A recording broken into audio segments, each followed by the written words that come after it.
Hello guys, तो अभी हम लोग क्या करने वाले हैं, क्वेश्चन सॉल्व करने वाले हैं ना नेक्स्ट पार्ट में। चलो देखो कौन कौन सा क्वेश्चन हमारे पास है। 280 तक हम लोगों ने पिछले वीडियो में देख लिया था। जल्दी चैप्टर खत्म होने वाला है ना। 400 के आसपास क्वेश्चन है इसमें। ठीक, 400 के आसपास क्या मतलब 399 क्वेश्चन है इस चैप्टर के अंदर। और जल्दी खत्म हो जाएगा, एक वीडियो में 5-6 वीडियो हमेशा आ रहे हैं, तो कुछ दिनों में खत्म हो जाएगा। फिर हम लोग नेक्स्ट पार्ट पे मूव करेंगे, उसमें और ज़्यादा नंबर ऑफ वीडियोस फ्रिक्वेंसी भी वैसा ही रहेगा, और हम लोग कंप्लीट करते चले जाएंगे, जहां तक होगा हम लोग कंप्लीट करेंगे। ओके, ग्लाइऑक्सीजोम्स अकर इन, कहाँ होता है ग्लाइऑक्सीजोम, बताओ कहाँ होता है। मैंने पिछले वीडियो में इसके बाद बताया है। Glyoxysome are special kind of peroxisome occurs in only plant cells. ठीक है, तो 16 का आंसर बी हो गया। 17 सम ऑफ द एंजाइम, देखो ये हमारे लिए 282 है ना, 282 है। मैं 17 बोलता हूँ क्योंकि स्क्रीन पे आप लोग को वही दिखाई देता है, मैं बार बार क्वेश्चन नंबर नहीं लिख सकता। ठीक है, some of the enzymes which are associated with the converting fats into carbohydrates are present in। देखो ये क्वेश्चन मैंने जब पिछले वीडियो में मैंने आपसे ना एक क्वेश्चन किया था इंटरनल, जो कि स्लाइड्स में नहीं था, मैंने अलग से क्वेश्चन किया था। फिर उस क्वेश्चन का आंसर मैंने लास्ट में आकर के आप लोग को उस पिछले वीडियो में बताया है।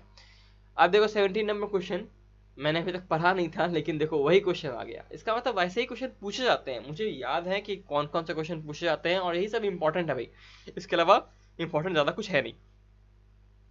तो बताओ कहाँ होता है कार्बोहाइड्रेट में बदलने वाला है, ये कहता है, ये कहलाता है क्या है। देखो जब भी हम लोग ग्लूकोजेनेसिस करते हैं ना, ग्लूकोजेनेसिस कहने का मतलब क्या होता है, देखो ये है ग्लूकोज का यानी कि, ठीक है, ग्लूकोजेनेसिस।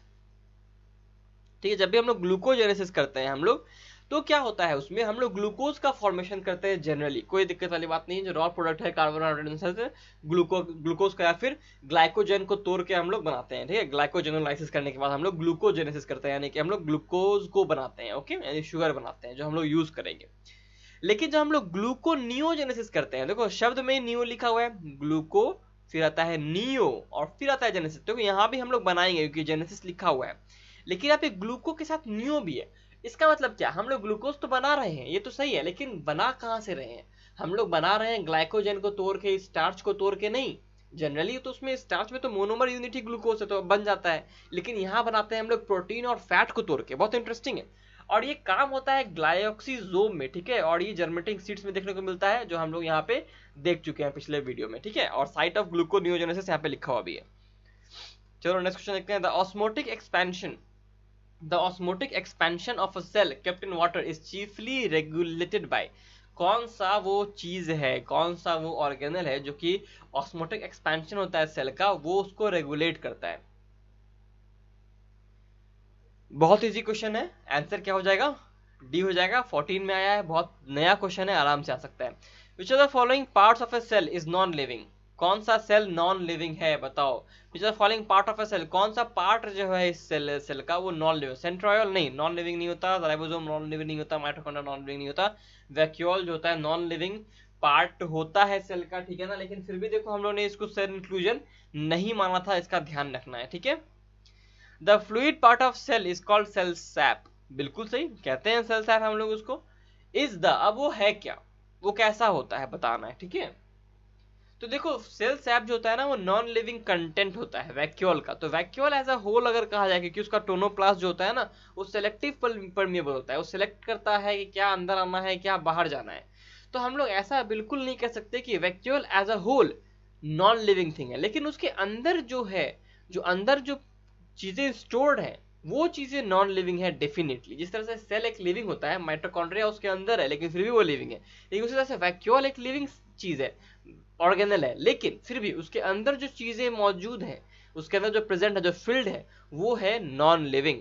ठीक है, तो इसलिए कह सकते हैं हम लोग non living contents of the vacuole को सेल सैप कहते हैं। ठीक है, पेरोक्सिसोम इज द माइक्रोबॉडी, बिल्कुल हाँ, पेरोक्सिसोम माइक्रोबॉडी है of a cell that helps in. देखो एक चीज देखो, एनसीईआरटी ने माइक्रोबॉडीज लास्ट में जाके लिख दिया है, 4 लाइन लिखे हैं बस इस तरह, ऐसे कि एनसीईआरटी अगर इस ढंग से देख रहे हो ना आप लोग, तो यहाँ पे है लिखा हुआ माइक्रोबॉडीज, नीचे फिर समरी है।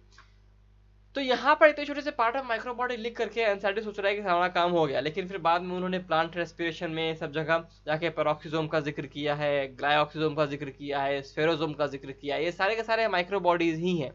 ठीक है, अब ये करता क्या है जो पेरोक्सिसोम है, तो पेरोक्सिसोम क्या करता है ना कि इलेक्ट्रॉन जो होता है जो कि एसोसिएटेड हाइड्रोजन के साथ रहता है या फिर हाइड्रोजन जो रहता है जुड़ा हुआ, उसको हटाता है, उसको रिमूव करता है। इसलिए हम लोग कहते हैं हाइड्रोजन पेरोक्सीडेज जो होता है एंजाइम, और हाइड्रोजन पेरोक्साइड को जो तोड़ता है वो पेरोक्सीजोम है। इसलिए इसका आंसर जो होगा वो होगा ए। ठीक है, नेक्स्ट क्वेश्चन देखते हैं। The plant cell, the plane of cell wall formation in a dividing cell is determined bye.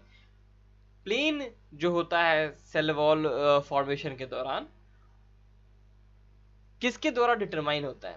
Next question पढ़ते हैं। The filaments associated with the cilia flagella are constituted by. देखो ये अच्छा क्वेश्चन है, इसमें ये ध्यान रखना है आप लोगों को कि जो फिलामेंट्स जो होते हैं वही हेल्प करते हैं आप लोगों को, जो फिलामेंट्स हैं, ट्यूब्यूल्स हैं, वही हेल्प करते हैं आप लोगों को इन सब काम में। लेकिन अलग अलग फिलामेंट और ट्यूब्यूल का टाइप हो सकता है जो कि अलग अलग जगह काम करता है। इस चीज को ध्यान रखना कि cell wall formation in dividing cell determined by plane किस ढंग से बनेगा। देखो अगर ये मेरा प्लांट सेल है तो अगर इसमें हमारा स्पिंडल इस तरफ है, ठीक है, और इस ढंग से माइटो जो क्रोमोसोम है हमारे वो आ रहे हैं ना, ये खींच रहा है ना, फिर इसका स्टेज में दिखा रहा हूँ। ठीक है, ये स्पिंडल है हमारा और ये हमारे क्रोमोसोम को खींच रहा होता है। ठीक है, इस ढंग से खींच रहा है ये। तो यहाँ पे बन जाएगा क्या? सेल वॉल, है ना। लेकिन अगर यही प्लांट सेल रहता हमारे पास और स्पिंडल इस तरफ बनता, तो स्पिंडल इस तरफ बनता तो प्लांट सेल वॉल इधर बन जाता है ना, प्लांट सेल वॉल हमारा इस तरफ बन जाता, इस ढंग से बन जाता, ये होता प्लांट सेल वॉल हमारा। तो ये जो प्लेन ऑफ जो फॉर्मेशन ऑफ सेल वॉल है ये कौन डिसाइड करता है? ये जो ये माइक्रोट्यूब्यूल्स दिख रहे हैं ना आपको जो कि खींच रहे हैं क्रोमोसोम को, ये डिसाइड करते हैं। आंसर होगा माइक्रोट्यूब्यूल्स। सीलिया और फ्लैजेला के अंदर भी माइक्रोट्यूब्यूल्स ही होता है जो कि हेल्प करता है आप लोग को डिवीजन करने में। ठीक है, तो आगे बढ़ते हैं। उसका आंसर क्या था हमारे पास? इसका आंसर हो गया सी, माइक्रोट्यूब्यूल्स। अब देखो क्या है, centrioles and centrosomes are present in cells of. कहाँ होते हैं ये? एनिमल्स में होते हैं, प्लांट्स में नहीं होते हैं, बैक्टीरियाज में नहीं पाए जाते हैं सेंट्रोजोम। और सेंट्रोजोम के अंदर दो सेंट्रियोल्स होता है और वो भी 90 डिग्री के एंगल पे होता है। तो आंसर इसका क्या हो जाएगा? एनिमल्स हो जाएगा। फंक्शन ऑफ सेंट्रियोल्स, सेंट्रियोल्स क्या होता है? स्पिंडल बनाता है, ये स्पिंडल फाइबर बनाता है, स्पिंडल एपरेटस कह सकते हो, ये सेंट्रियोल बनाते हैं। और इनका डिवीजन भी होता है, आपको पता होना चाहिए किस फेज में इनका डिवीजन होता है। ये जरा मुझे बताओ किस फेज में इनका डिवीजन होता है? सेंट्रियोल्स का डिवीजन सेल साइकिल के किस फेज में होता है? ऑप्शन ले लो G1, S और G2, या फिर कह सकते हो आप लोग प्रोफेज। तो ये चार ऑप्शन है आपके पास। इसका आंसर मुझे अभी कमेंट सेक्शन में जाकर दो, मैं वीडियो के लास्ट में आंसर बताता हूँ आप लोग को। ठीक है, अब चलो हम लोग आगे देखते हैं। ठीक है, तो इसमें देखो क्या होगा, function of centriole, formation of spindle fibres हो गया। ठीक है, तो आंसर हमारे पास क्या हो गया?